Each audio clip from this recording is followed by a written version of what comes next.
problem solved sa ating DT guys, yung bagong sakit ng ulong binigay sa atin ito. Yan, yung kanyang overflowing, okay na siya guys. Yan.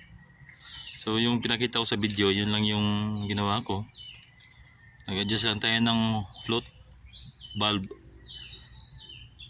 So yun na, yun lang.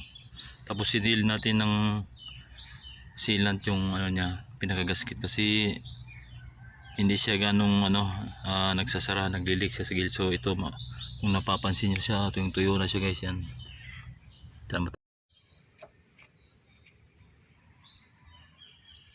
ito yung tuyo na siya guys. Alright, so yun lang guys yung ating today's video about sa pagsosolve ng sira nating karburador ng DT. So sa mga merong DT dyan, huwag nyo kaagad palitan yung original nyo na carb. Kung kaya pa nyo siyang i-repair o resolve, gawin nyo na, kasi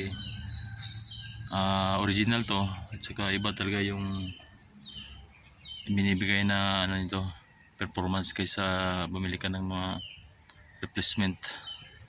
Si goods na goods ang stock guys, DT125. Alright.